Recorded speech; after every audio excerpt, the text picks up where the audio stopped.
everyone. Welcome to The Path of Me. I'm your host, Wendy Hutchinson.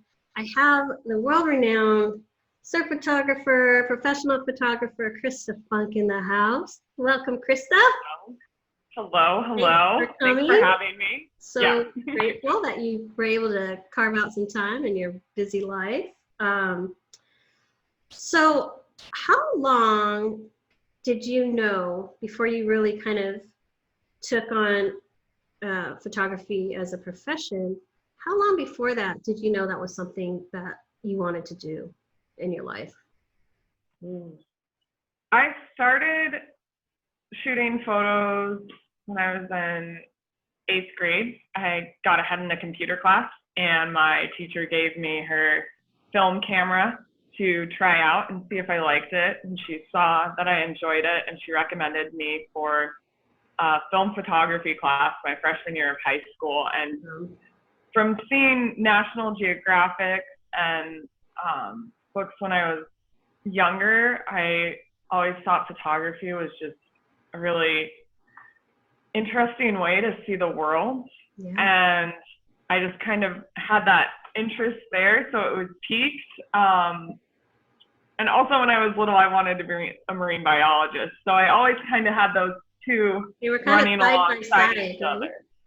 Yeah. Wow. And so I kept going with photography and just from those initial classes. And then I went and I did our school newspaper, and we had a really well done school newspaper. So I just kept going, photojournalism, that could really be it for me, or something with photography. But then, and this on the flip side, I still wanted to do marine biology, but I felt like marine biology, I knew that was going to be a stretch for me. So just because of finances, and we lived in Colorado. Okay. So it was always kind of, I had those two and I wanted to do photography, but I didn't know how it would all manifest and come together. Interesting how even early on, you kind of have these intuitive like pulls towards something or a feeling, right? And isn't that true that in life, we all have those nudges and we all go, I don't even know how that's going to happen. I can't even see that unfolding for me, right? Because I mean, it's just so far out there, and it's just like, how is that? There's always that how question, right? Like, I just don't see how this is going to line up, right? And then you just keep taking that next step in life, and it's just like, it just like literally unrolls in front of you, which is. It does. I'm really fortunate that happened for me, that it did unroll for me, because it was always kind of going, I'm doing the crazy symbol, but it was, as in like, it was we know you're not crazy. It's okay. No, hopefully I'm not, but it was just that back of my mind thought like, I want to do photography somehow. And even I talk about this a lot. A photographer that inspired me was Sean Davey. I saw his work in a book, and it's on the bookshelf right there, Extreme Sports Photography. I saw his section of it, and he had surfing photos. And I'd been a competitive swimmer since I was 7 years old. And so 16-year-old me, she's looking at this book, and she's seeing surfing photos going, oh, you can get a water housing in the water. Yeah. I mean, I don't know how to do that, but I would love to shoot swimming photos in the water, or some kind of water photos. So that was there. It was just like kind of something. It was another little nudge, right? Pushing you towards to go a little bit further. I'm really curious about how or what inspired you to go to the Coast Guard Academy. Was it like that they have a marine biology program, or like what was it that inspired you to become a cadet there and then officer? I didn't have a reason not to. Okay, so I'm gonna dive into that. I wanted to do marine biology, but I didn't necessarily want to go to like really what we could afford and what I was getting kind of scholarship stuff for, I was leaning towards going to the school that my sisters both went to. And nothing would have been wrong if I went to University of Wyoming, did a bio degree, and did photography and kind of went to the marine side later on. But my dad had always brought up to me, you know, you should go to a military academy. And I really fought him on that because I just like, you know, I don't want to do that. I don't want to do that. Why would Dad? That doesn't seem like it'd be a good fit for me. Da, da, da, da, da. And then I was talking to my sister about it one night because my dad, once he gets the thought in his head about like laser focused on it, he just keeps pushing, and he goes, no, this is something you should think about. Really, trust me, it's good for you. And so I was like, oh, Megan, he's so frustrating. And we were standing on a dock in the summertime, and she was just like, you know what, Christa, why not? And I paused. I don't have a reason not to. And then I went to my dad after that and I said, okay, Dad, I'm going to need your help. Mom, I need your help to get the whole process going for applying to military academies. Looked into the Naval Academy and the Coast Guard Academy, and I focused on those because Naval Academy had oceanography, and then Coast Guard Academy had their whole mouthful for the major is marine environmental science. Right. But we can just say marine bio, make it easy. Right. So they both had them, and there's all these things that you have to do, and medical and interviews and all of these. It's no joke. You have to cross, I's you have to dot. So fortunately, my parents were very supportive. And what I saw in it was a way to, because my mom told me this too, because I was like, well, Mom, what about photojournalism? I want to do that too. And she goes, get the hard science out of the way first. Keep shooting pictures, but if you can get a science degree, do that first and then go into photography. I kind of went, okay, that sounds like a good plan, because I saw that I would be getting, it's not a free education. What you pay for military and service is time. Right. And you're giving them time away from family and time doing missions and time doing different jobs that you might not want to do, but you have to do anyways. So you pay with your time, but in the sense of having student debt, I wouldn't have student debt. I had to give them 5 years, and it would be a guaranteed job after getting out of school. And wow, that was a good thing to have, because I graduated high school in 2008, and the whole world was just a mess with like people who were graduating college then and going, nobody's hiring right now. Right. Great. So I just thought and it was also it was a way to travel and see things and see the world and totally go into that. So I thought I was leaning towards Naval Academy at first, and then it just happened that I kept going. I kept praying about it and just going, I'm Christian. I kept praying and go, God, like, what direction am I supposed to go? What should I go for? And I just kept getting nudges, like pushes towards Coast Guard Academy. And then weird coincidences, like the mailman that my mom put my early application, she dropped it off in a mailbox for me while I was headed to while we were in a town, I was headed to a swim meet. The mailman had someone that he knew or family that had gone there. And the military doctor that was doing the whole thing, she was like, oh, my son went to the Coast Guard Academy. And there were all these little coincidences along the way. And I did early application for Naval Academy and Coast Guard, and Coast Guard said you're in, and Navy said, hey, go to our prep school for a year and then go to the Naval Academy. And I went, or I could just start at the Coast Guard Academy and go for it. Get a jump on it and go. You know what? That's if I really wanted to sign which one to go with, I think I'm gonna take that route. So it ended up being very challenging. I've always had to study hard to really grasp any concepts. So the academics must have been super intense, right? Because it's so competitive just to get in. Mm-hmm. So you're not just, up against Joe Blow on the street, right? At a basic school. I didn't have anybody's deep Northeast relative connection. Father was this, her person is that, da-da-da-da-da. Like, I didn't have any pulls for me. Because you got in on your own merit, which is impressive, Christa. You got in on your own.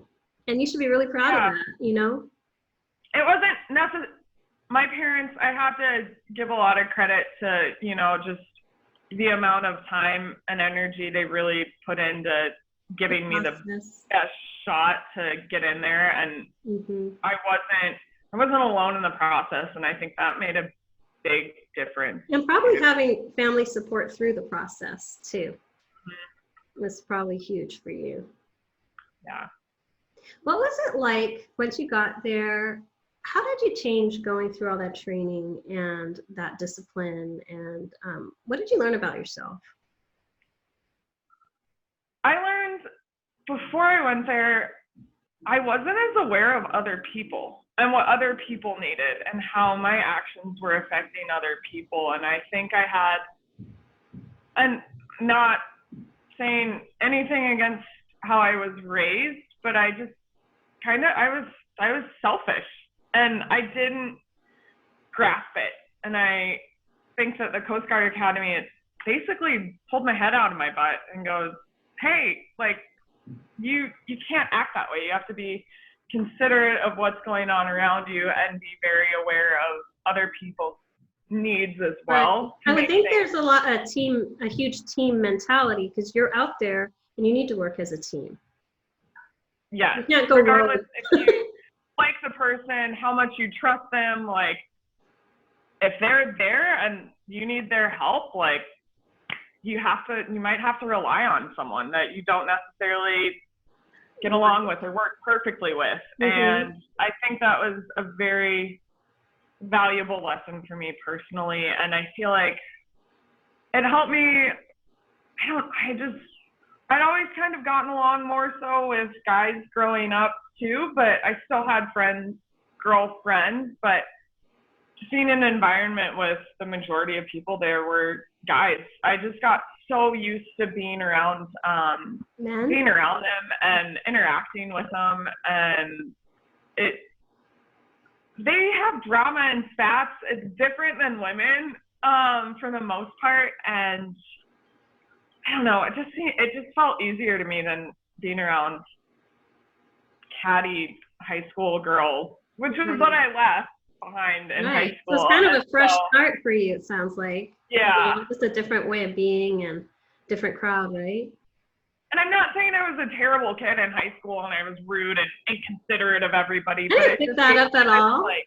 But you're extra awareness. You're also a teenager. So there's that, teenagers typically are really about them because they don't have that broader picture, right? They don't have that life experience.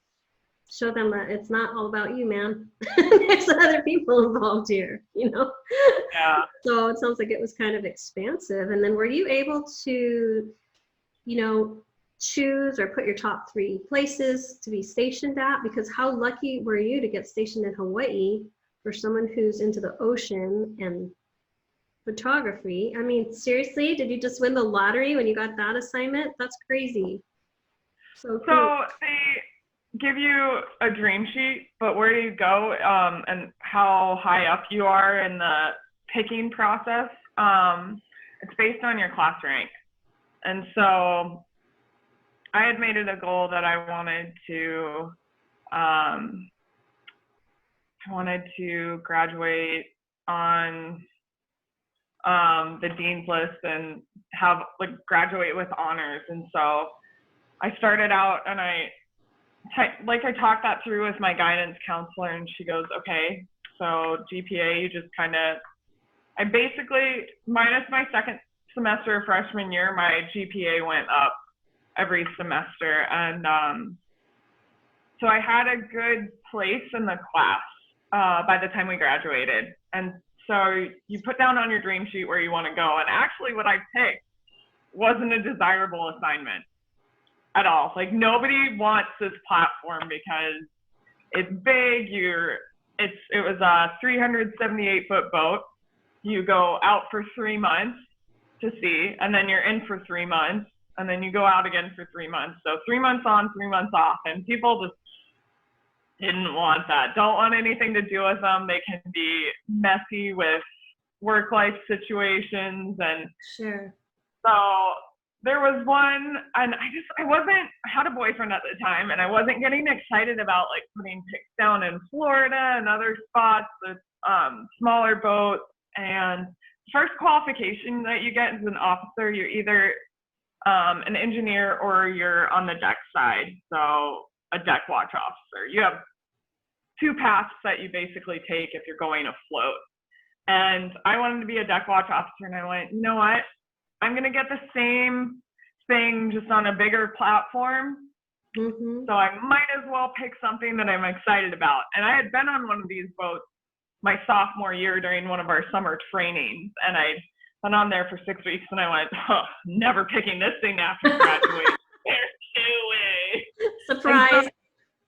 Yeah, I just wasn't excited about anything. And then my friend told me where this boat was possibly going and port calls that they were going to have in different areas. And I went, you know what? Forget it. I'm putting it down. I'm going to make that my number one. I talked with my boyfriend, and he was like, yeah, go for it at first. And then afterwards, and I actually, I got it. It was stationed. It was the boat's out of Sand Island. And anyways, he goes, oh, so you picked a place over me? And I was just oh, no, are you serious? Behind me. And I was like, oh boy, wow. You told me to do this. And I was like, he probably didn't think you were gonna get it. So he's like, yeah, go for that. Oh, yeah, right. And then I got it, and then he went, oh, so you're picking a place over me? And I'm just, ugh. Anyways, long story short, that ended about a year later. That was too long to wait. Right. But anyways, that was red flag number 5. But I digress. Sometimes life intervenes and pushes you in the right direction. Oh my gosh. It's like, get away from this guy. Go to Hawaii. Get in the water. A great guy. A really good guy who's not the guy for me. Yeah, that happens, right? That happens. Yeah, and it was a good relationship and learning experience. But beside that, I just Coast Guard, coming out to Hawaii, I was like, you know what, that's my number one. And then the guy looked at my class rank, and he looked at the boat that I picked, and he goes, oh, you're probably going somewhere warm. And I said, great. Nice. Sounds good. And then I ended up out here. And I started. So you've been in Hawaii since 2012? 2012. Yeah. Wow, you've been out there a long time, 8 years. And what inspired you once you got out there and got your bearings and everything? Yeah. What inspired, because you were always, shooting and everything, but what inspired you to actually start getting in the water and shooting? So, yeah, I really got into surfing, and so typically what happens on 378s is when you have your import period, basically when you're at sea, you're working 24/7. Mm-hmm. And then when you have your import period, as a junior officer, you're supposed to be working from morning till evening, all hours, even though you can technically leave work from 7 to 1. They're called trop hours, where you have easier hours because you've been out to sea. It's kind of a chance for you to take a breather. Mm-hmm. You're supposed to stay because you're a junior officer. You don't have family. You're learning the job. Right. Da, da, da, da. And I stayed there till 2:30 one afternoon. And my direct boss goes, "Why are you still here?" He was just like, "No, we're on 24/7 when we're out. Get out of here at 1. If you don't have work that you have to do or that has to be done, just leave at 1. If you're getting behind on things, it's one thing, but if you're not, you're good." Awesome. So, yeah. I would get done work at 1, and then I would go every day after work, and I'd go surf somewhere. And I was set on learning how to surf and getting in the ocean and doing that, and then also swimming too, and being in the water every day after work. And so that became really my routine. Yes, and that eventually led into my friends saying, you know, why don't you get out an hour early and start shooting pictures of surfing? And I went, you know what, why not? I always really liked shooting sports in high school. I did a little bit when I was at Coast Guard Academy, and I was like, you know what, I'll start doing that again. And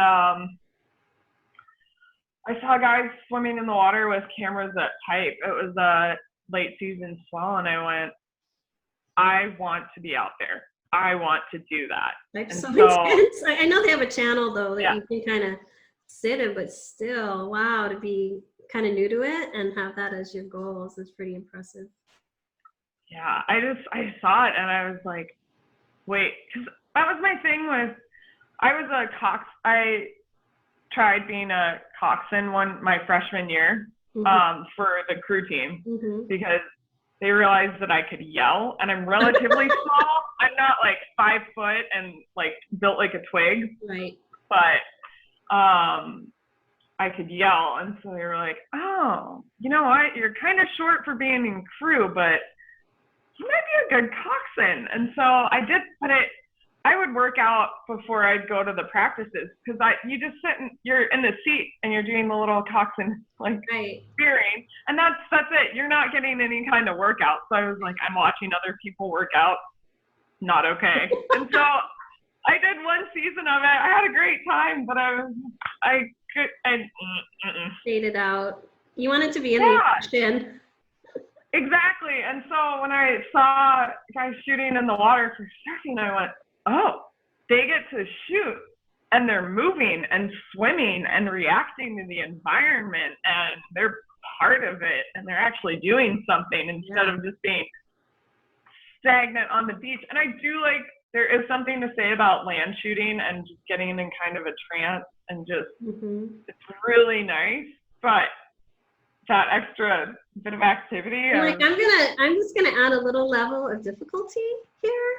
With some currents, big waves. I might, get smashed on the reef. There's an element of danger. Let's go for that.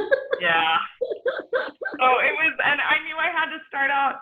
I ended up talking to a photographer on the beach. His name is Kenji Croman. And right before he was getting in, he goes, oh, I think I've seen you body surfing at Sandy's before. And I went, yeah, oh, that's where I've seen you. And he goes, okay, once you get a water housing, let me know, and I'll take you out at Sandy's, and I'll kind of give you an intro. Because he said, normally I wouldn't want to do this, and a lot of guys wouldn't be receptive to it, but he goes, I've seen you in bigger waves and shore break, and I've seen how you react to stuff, and I'd be okay with teaching you. Because that's the one thing about like taking someone out or being like, oh yeah, you want to swim out to Pipe? Okay, like, you don't know how they react under panic situations, or like if anything hits the fan, it could be really dangerous and really bad really quick. Yeah, for everybody involved, right? Not just you. The person who's kind of mentoring you is right there too, right? So there's that. But how cool that you're able to, like, again, synchronicity, right? Just happen to connect, and then that he would be so generous with his time and mentor you in that way. Super cool. Yeah, so he took me out first time at Sandy's, and then kind of the rest was up to me. I kept going out at Sandy's, and then I went out at small days at Ala Moana Bowls, like South Shore, more mellow than North Shore. And then winter rolled around, and I started going out at small days at Rocky Point. Kind of kept working my way up from there with a little bit bigger and a little bit bigger, because I figured what I had started learning and picking up, there's a lot of current at Rockies, so it's hard to shoot. But I was just like, you know what, I'm getting used to this here and a lot of current, that's probably a good thing. And then one evening, I think it was late November, I want to say November 20th of 2014. Yeah, it was 2014. I sent a message to Kenji and said, hey, and he'd been following what I'd been doing and my progression. And I said, I think I'm ready to go out to pipe. And he was like, great. It's a 3 to 4 foot day. So like 6 to 8 foot faces. And he gave me an intro. And then after that, he was like, the rest is in what you want to do with it. And I just like knew from that first session, I go, oh man, this is going to get addictive. I already know. Like, did you have I'm not sure because I'm not really familiar with surf photography, but yeah. I would think it's kind of male dominated. Is that true? Mm-hmm. And was it difficult to kind of establish your place out there?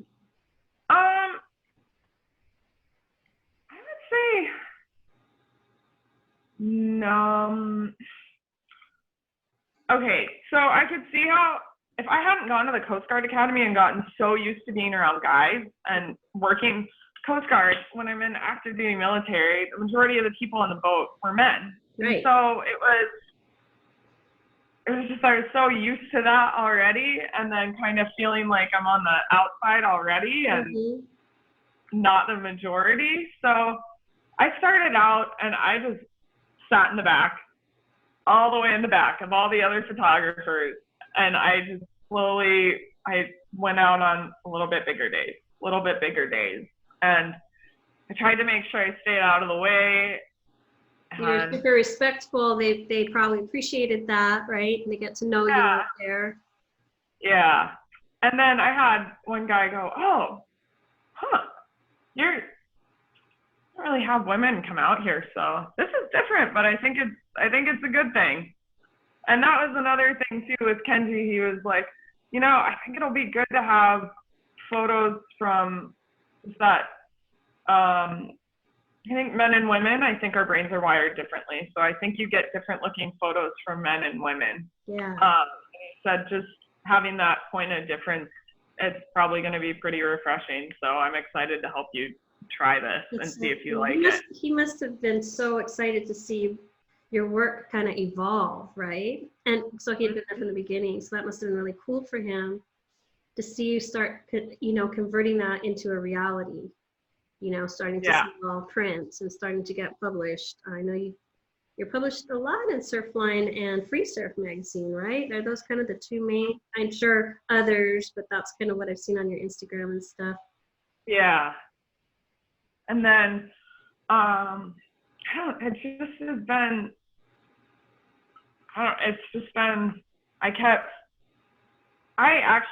took a class with him because I only edited with Photoshop previously, and he was saying, no, you got to learn how to use Lightroom. It's really going to give your photos like a point, like that extra little oomph.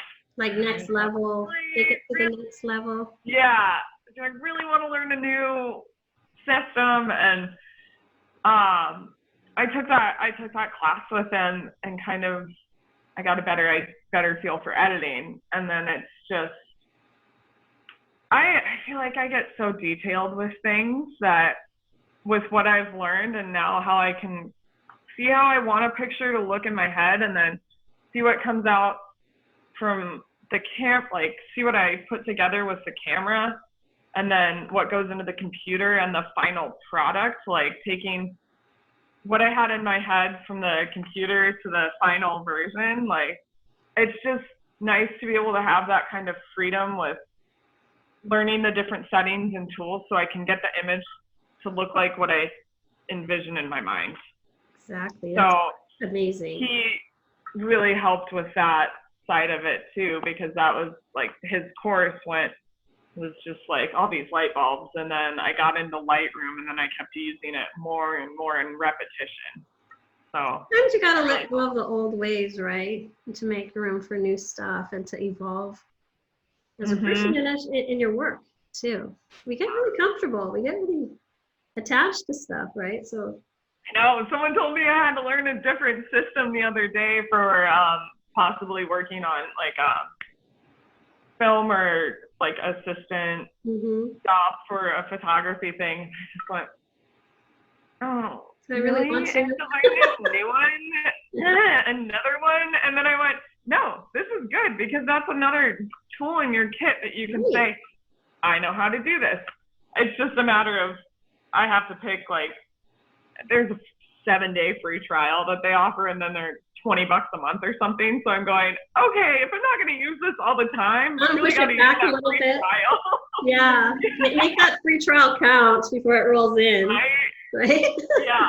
But just that kind of resistance to change and discomfort and going, no, if I'm uncomfortable, that's where I'm actually going to see growth, like that healthy kind of uncomfortable. Yeah, I think that's true for everything in life, right? We have to kind of face discomfort, face ourselves too, our doubt. Sometimes we have to conquer ourselves to take ourselves to the next level, because it's so easy to get in our heads and talk ourselves out of stuff. Of course it's easy, but then you don't grow. Oh, yeah. Right? Yeah. It was good you had him kind of always nudging you along, right? Just kind of. Yeah, he gave me those initial nudges, and then it was just like, all right, ball's in your court. So yeah, run with it. Yeah. I was interested to see. I love your underwater photography, and I was wondering, what was it that inspired you to start freediving and spearfishing, and kind of just adding that element into your life after so many years of just shooting, in the water, but not so much under the water, right? Yeah. Did you have a friend that was a free diver, or what was it? That was my husband, actually. He was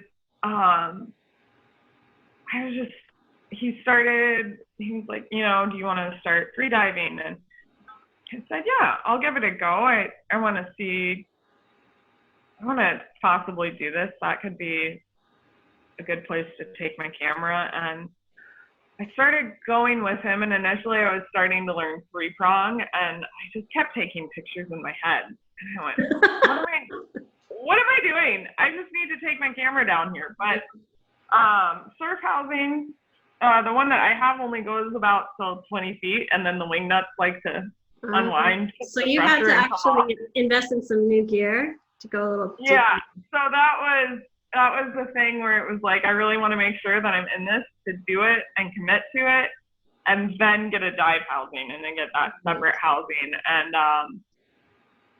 it ended up working out for me. My roommate, let's see, my husband and I we were living together in the place that he had bought. It has a loft. And so we were with a bunch of friends out, and my friend Carly introduced me to Sarah. And Sarah Wilcox, gosh, she's amazing. She's working for Yeti in Austin now. Really? So that's cool. Yeah. So she's another Texas friend. But anyway, she was looking for a room, like she was looking for a different place to live. And then she kind of told me about where she was living in her current living situation. I was like, yeah, you should get out of there. You don't want to be like in a house where you walk in and it's a Tuesday afternoon and they're dropping acid in the living room. Yeah, probably not a good environment. You should think about coming and checking out the loft and seeing if you like it. And anyway, she ended up moving up there. And why am I talking about her? She was Kimmy Warner's assistant at the time. And so I started just going and diving with Sarah, and I got some pictures of Sarah, and Kimmy said, oh, Christa does diving pictures too. Does she want to go sometime? And so I ended up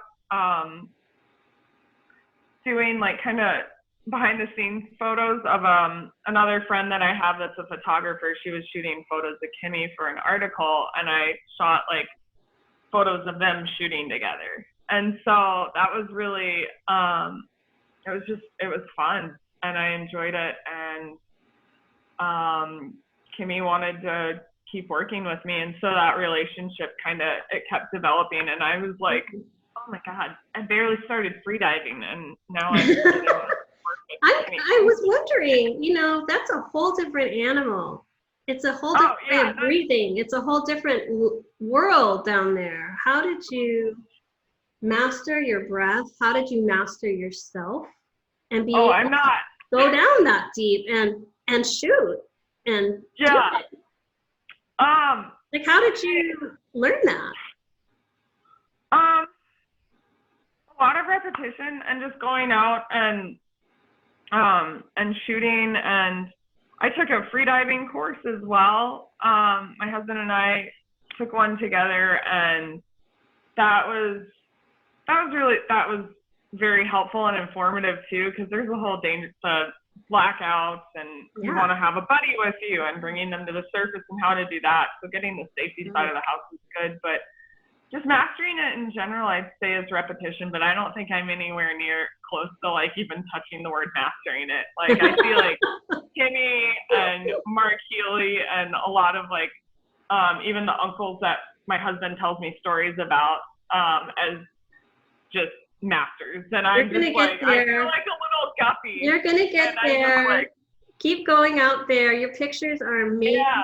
I just want to tell everybody, get on Christa's Instagram. It's cfunkphoto.com. She rocks her images. Like, Christa, your images, I feel like when I look at your images, it takes my soul somewhere. It's like I'm with you on this journey or something. Like, it's like your soul is being projected through your lens, and it's your art is incredible.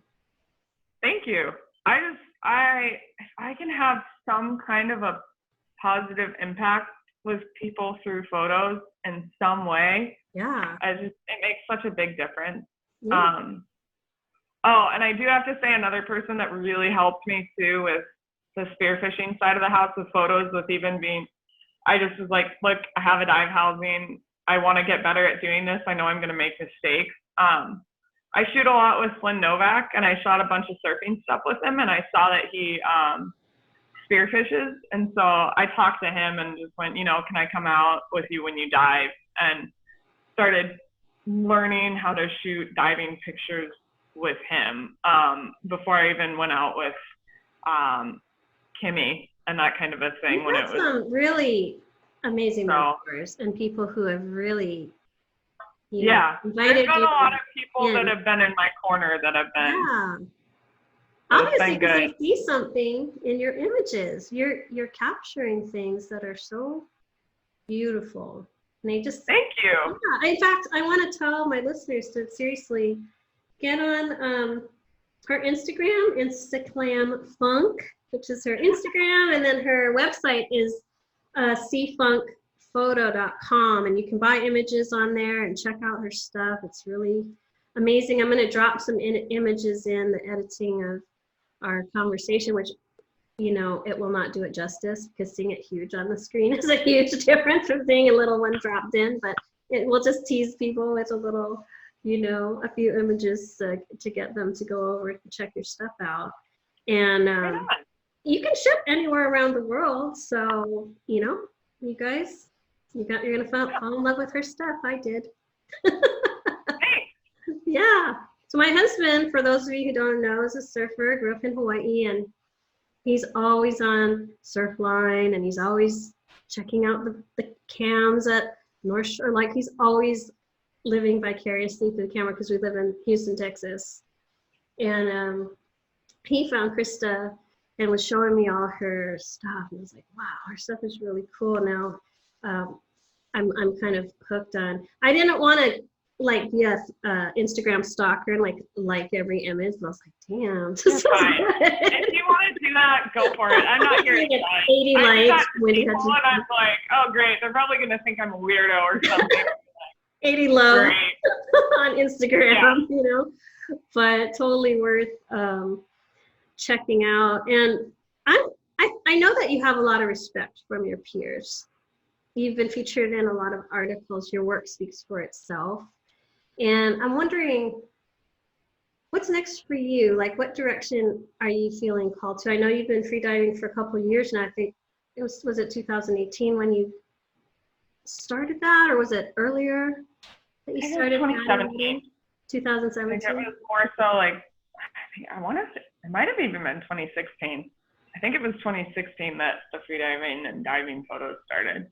And even that was honestly like a learning process for how to edit the photos, how to get them to you want skin tones in there, and you want the blue of the water, and light. If it's, yeah. Everything. So that was a whole nother learning gamut, because that's different than what you're doing with the pictures that are at the surface. So, but where am I going next? I actually, you know what, I felt, so believe it or not, the past 3 years, I think there's something so valuable in writing goals, but for the past 3 years, haven't written a single goal down. Like, I have a goal sheet from 3 years ago, and a lot of them have come to fruition and have actually happened. Mm-hmm. And that's so been a really positive thing. That piece of paper out and start. I got it out yesterday. Awesome. And it was such a bear in my mind, and I was going, why is this such a bear? And I just kind of have felt like I didn't really have that direction, and kind of was like just treading water, doing what I've been doing, but not really. But you were evolving through this whole process, and you were learning, and you were becoming. Yeah. You were becoming. Yeah. Right? And so in the process of becoming you know, that's not necessarily the place. You plateau and you kind of get to a certain level, and that's when you kind of take a deep breath and take stock, and you're like, okay, now what's the next rung for me? You know, what direction? Because there's always going to be expansion, right? Mm-hmm. We're all in a work in progress. We're all in evolution. We're all evolving to some level. I like to think we are.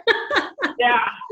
I don't know. It just felt like I didn't have. I wrote down goals yesterday, and it was the first time in 3 years, and it just was like, I don't know. It felt like I got my direction back, because I just felt like I knew how hard I could work based on what I'd done in high school, getting the grades so I could go to a good school, Coast Guard Academy, working through the Coast Guard Academy, being in the Coast Guard, and then going into photography. I just felt like I wasn't working as hard as I could at it necessarily, or just like utilizing my time. I want to tell you a secret. I'm a life coach, right? So I'm going to tell you go for it. Secret. Sometimes it's not about working harder. Sometimes it's about. No, but in this case, I think. No. Sometimes it's about, I really believe that what we create is like in total resonance with who we are. Like our energy goes out, and then, the right people come, or the right opportunities, or the right shot set up, or whatever, right? Because of who you are, who you are, and you get in the water, and then things kind of line up. You don't really know how or why or whatever, but it just happens, right? And a lot of times what's coming to you is so much more than you can even dream or put to paper. Remember, we were talking before we got on, we were talking about how you have these ideas, but you think, I don't even know how that's going to happen. No idea. Yeah. Like if anybody told you 10 years ago you're going to be a professional photographer, you'd be freediving, spearfishing, shooting at the North Shore, you would have been like, okay, right, And here it is, right? It's happening, right? So sometimes it's okay to like pause and step back. And I say, or I've heard that when you take that inhale, it's like God's breath. You inhale and you pause right before creation. And you just sit there for a minute or however long, and you let it happen. And then on that exhale, you're going to create something magic in your life. So that's my 2 cents. I had a 3-year inhale. Okay, get out there, go do something, get busy. Never mind. No, and I was, but it just wasn't directed towards anything. It was like I was just going through the motions, but sometimes, just being you and learning and changing and shifting and growing as a person you feel like you're doing nothing, but you're actually doing a lot of inner work. There's a lot happening on the inside. Your values are getting fine-tuned. Your goals are in there. You might not be breathing life into them. You might not be putting them down on paper, but you did yesterday. But, you know, sometimes you're the catalyst and the key to everything that's happening in your life. You're the master creator, right? And so, I don't know. I think some good things are coming for you. I'll be watching on Instagram. I know. And Facebook. There's stuff on my list. There's things too. Yeah. But thanks. Yeah. Food for thought, you know, take it, leave it, whatever. I always say that when I'm talking to people, well, you know, maybe something to think about. Yeah. And I also have a blog that I started about 9 weeks ago. Okay. It's on my website. It's called Who's Got the Funk? And it's all the other projects I kind of do outside of the ocean. Okay. Cool. So different shoots and talking through them and anecdotes and cool. It's a lot of fun to write. And awesome. I hope you stay with that. And for people. Oh, I will. It's on the list. Keep going. Don't stop at one. Because I feel like you start those things and you start blogs and then you're like, oh, they really had they stopped in 2018. They had a good first 12 blogs were great. Yeah. It circles back around. It finds you, you know. But we have so many friends and family in Hawaii. So if any of you guys are watching, Christa does all kinds of photography, not just ocean photography, right? I know that's your passion, but what else? What else do you shoot? Or are you really focused on surfing and the ocean right now? That's kind of my main focus, but I've done so much. I'm trying to think. A lot of product shoots, jewelry shoots. You do events? Weddings, not that family events. There's a whole. Pretty much you name it. I really don't say no to jobs. I even have a light box kit that I set up and I do jewelry photos or product photos on white backgrounds and I erase around the pieces and make it absolute white and true to color. And awesome. So I even don't say no to those. I wanted to, but at the time I went, you know what? It's another way to earn a paycheck. I think I should just do this. And then it just started helping me see light better. There was just how it reflected off of different pieces. And so I've learned a lot along the way, even with that. So I have a hard time saying no to different opportunities because I think you can learn something from everything. Yeah. And also, you never know who you're going to meet. Like connections, especially in Hawaii, are so helpful. Yes. You know, so and then, don't know. Especially in the surf industry too, it's such a niche community, and even for freediving and spearfishing, that's even more niche too. And right. I feel like, and so just being out there and then meeting people and sometimes if your image, I don't know, I feel like with my photos, if one of my photos has a positive impact, kind of like you were saying about doing this show on one person and gets them to kind of go, what do I really want to do? Or, this is just like a break from what's going on today. Everything's kind of hectic and this is just nice to see this photo and just kind of take my mind off of things. Yeah. It's so, then your work is worth it. It's paying off, you know, for sure. And you don't ever hear that, right? Because nobody goes, hey, I saw your image. I mean, they might comment or something, but it's nice to hear it in person from somebody like, oh, there's a real person behind that name. And, you know, they liked my shot or they want to buy one or whatever, you know. So that's super cool. So Christa, you know, how do you stay calm and not lose your focus when you're in those hairy situations like a 50-foot wave is coming down on you? I would think that free diving, the breathing is probably helps you to go deeper and come out the back, but I don't know. The free diving, it at least gives me that assurance that I know that I can hold my breath. And I kind of just go to it, like, you have that initial, and then you're like, no, I accept. Like, there's this whole little, like, really dialogue. 0.2 seconds for everything to explode in front of you, but there's this, like, slow motion dialogue where I feel like everything kind of slows down, and I go, no, I accept. I'm effed right now, but this isn't good. But if I panic, it's not going to make it any better.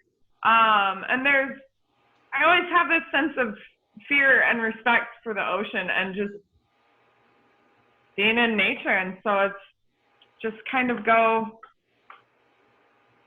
calm down, get yourself in a position, whether you're like rolling yourself up in a ball so you can tumble, or diving down deeper. Just focus on what you're doing, focus on your body and what you can control, and then just trust yourself and take it from there. Because if you panic, oxygen goes, right, common sense goes, your body gets tight, you're more likely to get injured if you hit something when you're like tight and you also have all this expensive gear in your hand. You don't want that to like fly off and get washed up. Or do you want the expensive gear to like hit your face? I know, because it's heavy. Yeah. Just so like I go kind of around do like a bear hug type of thing, and with my camera, and make sure it's not going to rack up and hit me in my face, and then I kind of just go with what happens. There's times when sometimes it's better to dive down, and sometimes it's better to like let the whitewash just erupt in front of you and just try and shoot up and kick really hard, and then let it push you back. So it's just very split-second decision, and when everything hits the fan, really the biggest thing is not panicking and not giving into that oh no feeling that you're feeling, because, well, there's something that's completely out of your control that's about to happen that's dangerous. So naturally you're going to go, well, this is horrible, and then probably spaz out. So that's just kind of controlling those emotions. That's probably translated to your day-to-day life too. Yeah. A little bit. Or do you still freak out? I don't know. You seem so chill. I don't know. You seem so calm. Yeah, I get very excited about things, like when there's swells or I'm about to go free diving, to the point where like my husband goes like, hey, like take a breather. It's chill out for a second. You don't want to waste all your energy being excited to go do this. Right. Bring it back in. So, yeah. And I really think at the end of the day, when you're in a bad situation, it's accepting that you might get slammed, you might have to hold your breath for a while, and it might not be so pretty. There's that, because that's that risk that you go out with. That's the thing that you kind of are already accepting when you put yourself in that situation. So just, and I'd say, I don't know, everything that I do, like working out and going and swimming and running and surfing, body surfing and diving, like it all kind of ties in together and feeds each other, because there's that trust in like your physical ability and kind of the mental side of the house that you get when you're free diving, because you go, no, I can stay down for a little bit longer. I'm gonna be okay. But so it all kind of, you kind of learn to trust yourself through all of that. Yeah. Right? Yes. And I think when I started getting into shooting, that was something that I think was a positive for me, especially at that point in my life, was learning how to trust myself again. So it was a very good thing to have. All of us need to learn that. Yeah. Because we're driving the ship. We need to know where we're going. Exactly. You don't trust yourself, you're in trouble, right? Yeah. You're like, whatever. Let's just roll the dice. I can get out of this. Let's see what happens. I might make it, I might not. I don't know. But Christa, thank you so much, man. This has been great. I really enjoyed having you on the show. Thank you so much for being here. And to my audience, you guys, thanks so much for tuning in. I will put all Christa's info at the end of the video so you can check her out. You can find her, support her work. She does great stuff. And we'll see y'all later. Bye. Good. Thank you for listening. Yeah.